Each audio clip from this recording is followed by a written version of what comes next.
Okay, so I have mentioned before that a lot of times what I'll do is I will cover the mask in transfer tape.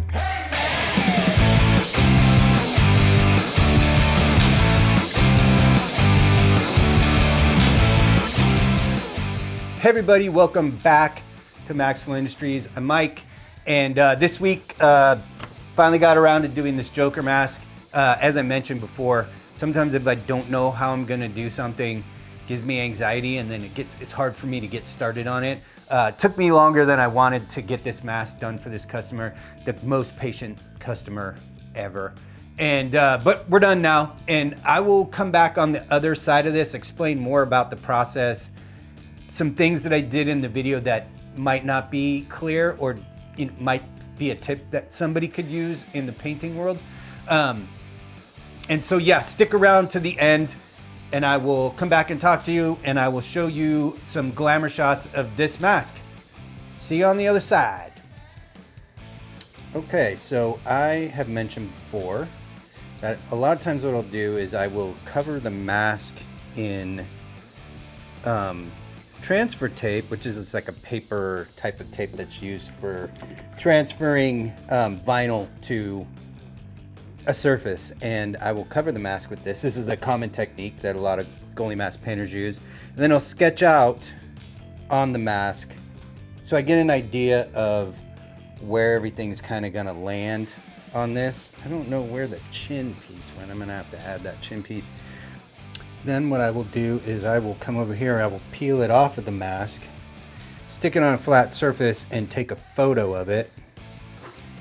Never mind the roofers next door that I mentioned last week.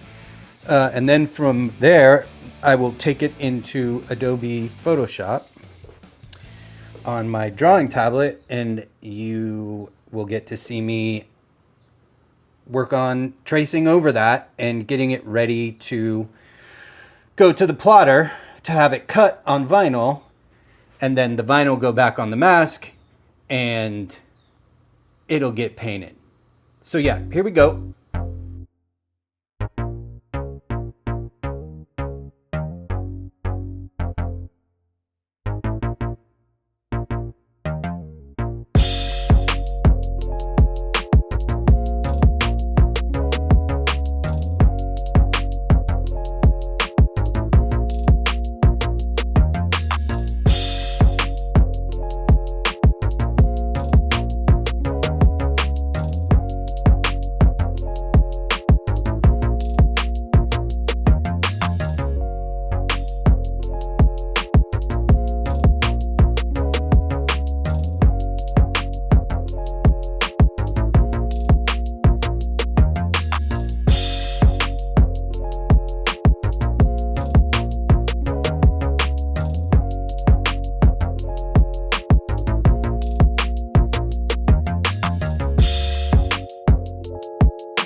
Okay, thank you very much for watching all the way through to the end. It is much appreciated. Like I said, I'll talk a little bit more about how this mask got done, and I'll show you the glamour shots after I'm done. And then, you know, we'll be on to next week's project, which is already almost all the way done. So I'm starting to go from being behind to being ahead, which is, you know, a luxury, a luxury for me. So yeah, the Joker mask. This is the final product. Turned out pretty cool, I think. I really like it. This chrome cage is on here as a mock-up. It's going to get this gold-plated cage. We're having some fitment issues on that at the moment, so we have to resolve that. This mask was kind of commissioned through Faro Goaltending. It is a Bauer 960, is not a Faro mask.